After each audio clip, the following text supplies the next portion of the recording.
Halloween. Being into makeup and art, plus obviously a fan of ghost stories, the holiday is always a spooktacular time to have fun. My sister Erica and I would often host extravagant Halloween parties. We enjoy decorating and getting all done up to entertain our friends and enjoy the holiday.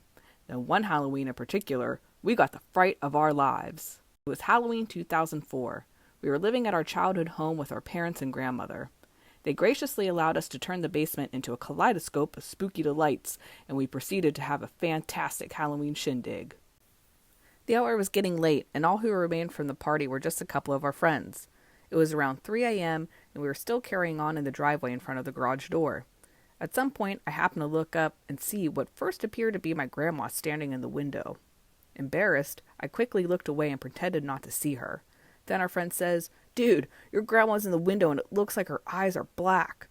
Erica agreed, and I looked back up again. By that time, she was leaving the window, but not how she normally would. Instead of turning around and walking away, she slowly backed up and let the sheer curtains cascade over her head and shoulders. It was an oddly strange sight to see, especially since she was so persnickety about those curtains. Upon reflection, we also remembered this ghostly lady in the window had fuller, puffier hair and no glasses.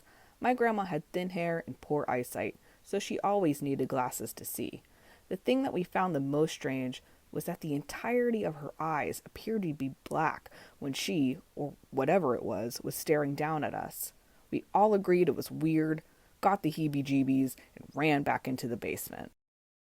When we re-entered, the death metal we were playing earlier was still blaring from the stereo, ever enhancing the creepy vibes, with the air thick and eerily heavy, full of "get out of here now" energy.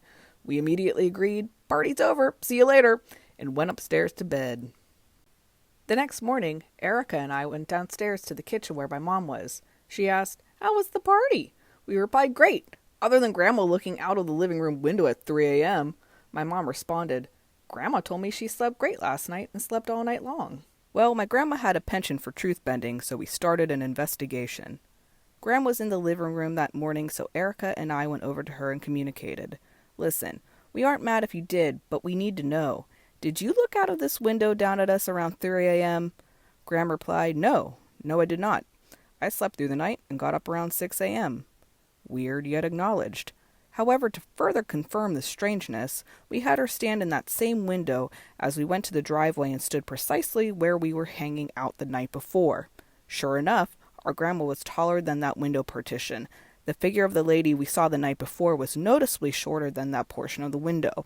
Upon reflection, we also recalled this ghostly lady in the window had fuller, puffier hair, no glasses, and pitch-black eyes. Again, my grandma had thin hair, poor eyesight, and always wore her glasses. We still don't know what we saw that Halloween night. What we do know is that the image we all saw was not of this physical world.